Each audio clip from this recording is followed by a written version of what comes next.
Warm greetings to everyone. This is Ms. T.M. Rahini, Assistant Professor, Sir Isaac Newton College of Arts and Science, Nagapattinam. Today we are going to discuss about Auspicious Vision by Rabindranath Tagore. It is a short story. முதல் பாதி ஆங்கிலத்திலும் இரண்டாம் பாதி தமிழிலும் மாணவர்களின் புரிதலுக்காக பதிவு செய்யப்பட்டுள்ளது. First, let's start with English. The Auspicious Vision was written by Rabindranath Tagore. He was born in 1861. He was a Bengali writer. He was Asia's first Nobel Prize winner. He was awarded Nobel Prize for Literature in 1913 for his book Geetanjali. He was a creative genius and he died in 1941. Now let's move to the introduction of the story. Now we are going to discuss about three characters. The first character is Kandi Chandra. He is a young man and he is the protagonist of this novel. Protagonist means hero of the story. Kandi Chandra is the hero of the story. Then the second character is Maid Girl. Maid Girl, this Kandi Chandra was fall in love with this Maid Girl. Then the third character is a Brahmin. He was a old man. And let us discuss about the introduction. It is about the life of Kandi Chandra. His wife was died. After the death of his wife, he had no idea about remarriage and turned his attention towards hunting of birds and animals. He happened to see a beautiful girl with two white ducklings, like ducks. Okay, then he wanted to marry her. He went to her house after a long search. He was happy to see the girl under the bush sobbing over the wounded dove. Sobbing means like crying and weeping over a wounded dove. She rose and ran away when the name of Sudha was called. He thought that her name was Sudha. He was misunderstood that her name was Sudha. He found a middle aged man seated on a bench reading a devotional book. He made a proposal to marry Sudha, and the middle aged Brahmin readily to accepted it. Now, this is the introduction of the story. Let us move to the story. The auspicious vision. First, I'll tell you the definition for auspicious vision. Auspicious vision is on the day of wedding. On the day of wedding, the bride and the bridegroom see each other. So, that is the auspicious vision. The plot of the story moves to the verge of a tragic tale. It starts with tragic and it's end in a comic situation. So it was narrated by a third person. I have already studied the first person, second person, and third person, and this story was narrated by the another third person. Then the protagonist of the story is Kandi Chandra. He did not think of another partner after his wife's death. He gave his mind to hunting. Always he surrounded with a group of people.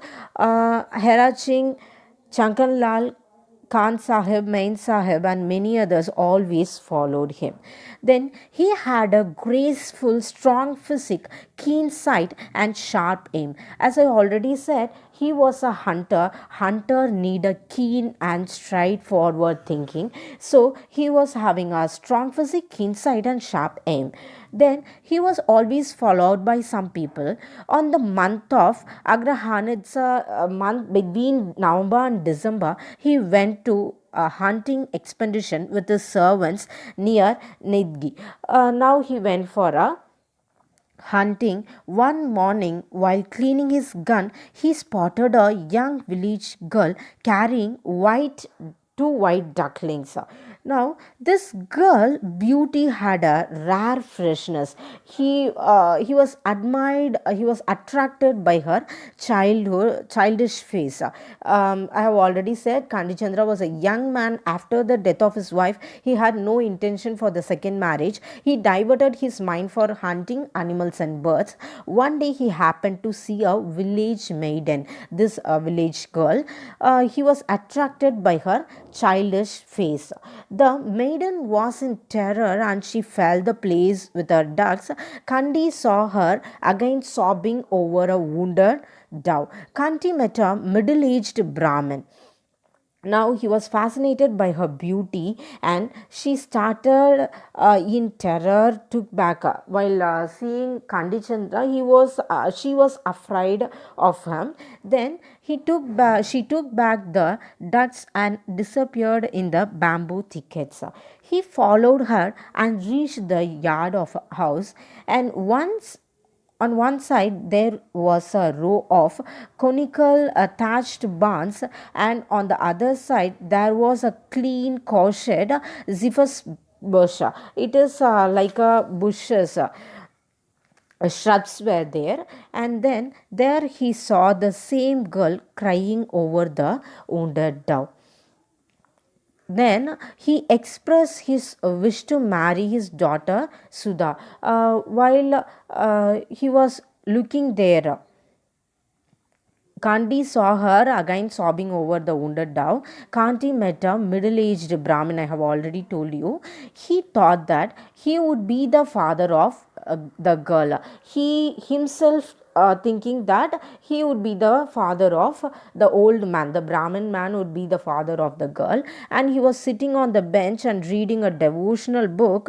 He was very kind to Kanti, and this man showed very kindness to Gandhi. Then later Gandhi asked for the hand of Brahman's daughter. He expressed his wish to marry his daughter Sudha. As Gandhi was a wealthy man with good character, his proposal was accepted by the middle-aged Brahmin. Gandhi mistook the name of the girl whom he met in the riverside as Sudha. I have already said, he misunderstood the maiden village girl. Her name was Sudha, but really there was another girl in the name of Sudha. Sudha is the daughter of this Brahmin, and Kadi belonged to the well-known Brahmin family and was also a landed proprietor of wealth and possession. He was a wealthy man, so he accepted. He was under the impression that he was making his proposal to her she uh, because she rose up by a chance when the name Sudha was called. Why he is thinking the name of the girl is Sudha is, while hearing the sound of Sudha, she was rose up, and then the arrangement had been made for the marriage. Now the marriage arrangement was started, and after the wedding ceremony was over, this boy, no, he took off his wife's bridal veil. Do you know what is mean by veil? The You can see it in the movies and all. The bride girl will cover her face with the some flowers or with the cloth. So that is bridal veil. He was shocked to see another girl whom he had not seen so far. He was shocked at that moment, and he felt angry with his father in law. Now he had the angry towards his father in law. Later he find fault with himself. Now he himself find fault with them because at that time a young hare scampered into the room. It was followed by the at the time of the marriage. Okay, he the girl followed by the hare, and it was followed by the girl whom he had seen earlier, whom the boy was in love with. And Kandi was eager to see her and asked many questions about the wounded love. This Kandi was asking many doubts to the girl, like, what is your name? Have those ducklings of yours grown up? Likewise, he is asking many doubts. Everyone around him were. Looking scarily because at that time he came to know that she was deaf and dumb, and at last he learned that the girl was deaf and dumb. Moreover, she was the companion of all animals and birds of the locality, and it was by chance she rose up on the other day when when the name of Sudha was called by her father. Gandhi's mind was clear now. Now he came to know the a clear idea of it, then came the true auspicious vision. Now he came to know the full auspicious vision that he was married, and now he is looking to that girl. He was married, no, so to that girl he was looking. He looked once more into the face of his bride. The light from his heart and from the smokeless lamps fell on her face. He felt that it was good matching with the blessings of her father Nabin Banerjee. The old Brahmin name was Nabin Banerjee. Now the major themes were commitment, beauty, and honor. First, even when Gandhi realized that he married the wrong girl, he sticked on to his commitment. Once he was married, so he did not leave that girl, so he was committed to that girl. Then he could have easily abandoned the girl, but he find beauty inside his bride. See, he was fallen in love with another girl, but he was married to another girl, and he can easily abandon her, he can easily reject her, but he was admired the beauty of that girl. So the beauty is also the major theme of this. And then he accepted his fault. He himself accepted his fault. And then female characters in the story are treated like the objects. So Rabindranath Tagore treated the female character as the object. Then the servant girl's disability, and the disability is deaf and dumb, and the reaction of the people are also brought to the light. The people also did not taking care of that old maid girl. Then the false notion of beauty, yes, the false notion of beauty in the society is carrying over from the years, from years to years. So what was once a blissful vision of beauty vanishes from Gandhi's mind, and as he learned about her disability. Then the ending of the story is interesting, as the writer gave Gandhi the opportunity to be happy. At last he was happy. Now let us start in Tamil. Auspicious vision, மங்களகரமான பார்வை. கண்டிச்சந்திரா என்ற இளைஞன் தன் மனைவியின் இறப்பிற்கு பின் இரண்டாவது திருமணம் செய்து கொள்ள விரும்பவில்லை. வேட்டையாடுவதிலேயே தன் கவனத்தை திசை திரும்பினான். பறவைகளையும் மிருகங்களையும் வேட்டையாடுவதில் ஈடுபாடு கொண்டிருந்தான்.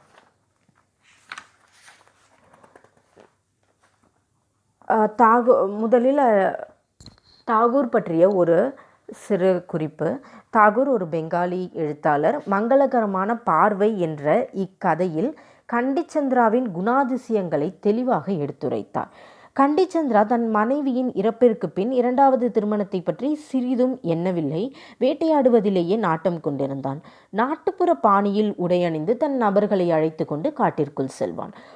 அங்கே காட்டிற்குள் சென்றபோது ஒரு அழகிய பெண் தன் வாத்துக்களோடு விளையாடி கொண்டிருப்பதை கண்டிச்சந்திரா கண்டான். அவளது அழகு அவனுக்கு ஒரு புத்துணர்வை ஊட்டியது. அவள் முகத்தில் ஒரு குழந்தைத்தனம் தவழ்ந்தது. அப்படிப்பட்ட ஒரு அழகிய முகத்தை அங்கு காண்போம் என்று கண்டிச்சந்திரா சிறிதும் எதிர்பார்க்கவில்லை. அவன் அவளை உற்று நோக்கிய பொழுது அவள் விரைந்து தன் வாத்துகளோடு காற்றிற்குள் சென்று விட்டாள். தற்போது காட்டிற்குள் ஒரு தேடலாக கண்டிச்சந்திரா தன் துப்பாக்கியை சுத்தம் செய்தான். பிறகு அப்பெண்மணியை காண ஆவலாக இருந்தான். தன் ஆர்வத்தை அவனால் அடக்க இயலவில்லை. அவளை தேடி காட்டிற்குள் சென்றான். தான் ஒரு சிறந்த வீட்டின் வாசலை அடைந்திருப்பதை அறிந்தான். அங்கு தான் பார்த்த ஒரு புதர் அருகே அமர்ந்திருந்தாள் அப்பெண். அவள் காயமடைந்த தன் வாத்தை எண்ணி அழுது கொண்டிருந்தாள். அவள் 2 வாத்துக்களை கையில் வைத்திருந்தாள் என்று நான் கூறியிருந்தேன். அதுபோல அவள் அந்த காயமுற்ற வாத்துக்களை கொண்டு அதனை கண்டு அழுது கொண்டிருந்தாள். வாத்து காயமடைந்ததற்கு தான் காரணமில்லை என்று விளக்க விரும்பினான் கண்டிச்சந்திரன். அவ்வாறு அவன் சிந்திக்கும் வேளையில் வீட்டிலிருந்து யாரோ சுதா என்ற பெயரை 2 முறை அழைத்தார்கள். அவன் விரைந்து அவள் எழுந்து தன் வாத்துகளோடு உள்ளே சென்று விட்டாள். அவள் பெயர் சுதா என்று கண்டி தவறாக எண்ணிவிட்டான். இதுதான் இக்கதையின் திருப்பத்திற்கே காரணம். பிறகு முன்பக்க வாசலுக்கு சென்றான். அங்கு ஒரு நடுத்தர வயது பிராமணரை கண்டான். அவர் வெளியில் ஒரு பலகையில் அமர்ந்து புனித நூலை படித்து கொண்டிருந்தார். கண்டியை கண்டதும் அந்த முதியவர் அவனை வரவேற்றார். கண்டி சுதாவை திருமணம் செய்ய தன் விருப்பத்தை எடுத்துரைத்தான். தற்போது திருமண நிகழ்வு ஆரம்பித்தது. அந்த பிராமணர் கண்டிக்கு சுதாவை திருமணம் செய்து வைக்க மனமாற ஒற்றுக்கொண்டால். ஏனென்றால் அவன் மிகுந்த வசதி பெற்றவன், அது மட்டுமல்லாமல் அவன் ஒரு நல்ல பண்புடையவனாவான். ஸோ திருமண நிகழ்ச்சிகள் மும்முரமாக நடந்து கொண்டிருந்தனர். திருமணத்திற்கு முசும்தார் மண்டபம் ஏற்பாடு செய்யப்பட்டிருந்தது. மணமகன் யானையில் வந்து இறங்கினான். மேல தாளங்களும் இசை கருவிகளும் முழங்கின. விளக்குகள் வரிசையில் நின்றன. திருமண நிகழ்வு முடிந்த பின் கண்டி தன் மணப்பெண்ணின் முகத்திரையை மிகவும் ஆவலுடன் விளக்கினான். அவள் தான் விரும்பிய பெண் இல்லை என்பதை அறிந்து மிகவும் அதிர்ச்சியுற்றான். ஆரம்பத்தில் நம்பிக்கையில் இருந்த கண்டி முடிவில் ஏமாற்றத்தில் மூழ்கினான். மணப்பெண்ணை மாற்றியதாக முதலில் தன் மாமனார் மீது கண்டி மிகவும் கோபமுற்றான். பிறகு தன் மாமனார் தனக்கு எந்த பெண்ணையும் காண்பிக்கவில்லை என்பதை உணர்ந்தான். ஏனென்றால் இவன் தானாக சென்றுதான் அந்த பிராமணரிடம் சுதாவை திருமணம் செய்து கொள்ள விரும்புவதாக கூறினான். தன் தவறை உணர்ந்தான். சந்தர்ப்பவசத்தால் தான் சுதா என்ற பெயர் அழைக்கப்பட்ட பொழுது அவள் எழுந்து சென்றதை உணர்ந்தான். என்ன நடந்தது என்பதை கண்டி தெளிவாக அறிந்து கொண்டான். தன் மாமனார் தன்னை ஏமாற்றவில்லை என்பதை புரிந்து கொண்டான். அவர் பெயர் சுதா என்று தான் தவறாக புரிந்து கொண்டதையும் அறிந்தான். தான் விரும்பிய அப்பெண் ஒரு முயலை துரத்தி கொண்டு வரும்பொழுது அவளை பார்ப்பதற்கு கண்டிக்கு ஒரு வாய்ப்பு கிடைத்தது. அவள் பெயரையும் வாத்துக்களை பற்றியும் விசாரித்தான். அருகில் இருந்தவர்கள் அவனை பார்த்து சிரித்தார்கள். ஏனென்றால் அப்பெண்ணிற்கு காதும் கேட்காது, வாயும் பேச இயலாது. இதை அறிந்த கண்டி அதிர்ச்சியுற்றான். இறுதியாக கண்டிக்கு இரண்டாவது அதிர்ச்சி காத்திருந்தது. ஒரு கருப்பு நிற திரை அவன் கண்முன் நீக்கப்பட்டது. மீண்டும் மணப்பெண்ணின் முகத்தை கண்டி உற்று நோக்கினான். ஒரு மங்களகரமான பார்வை எழுந்து வந்தது. தன் இதயத்திலிருந்து ஒரு வெளிச்சம் அப்பெண்ணின் முகத்தில் நிரம்பியது. அப்பொழுது கண்டி தன் மாமனார் நபின் பனார்ஜி ஆசீர்வாதத்துடன் அவள் தனக்கு கிடைத்த நல்ல மனைவி என்பதை உணர்ந்து கொண்டான். இதுதான் இக்கதையின் முடிவு. நன்றி.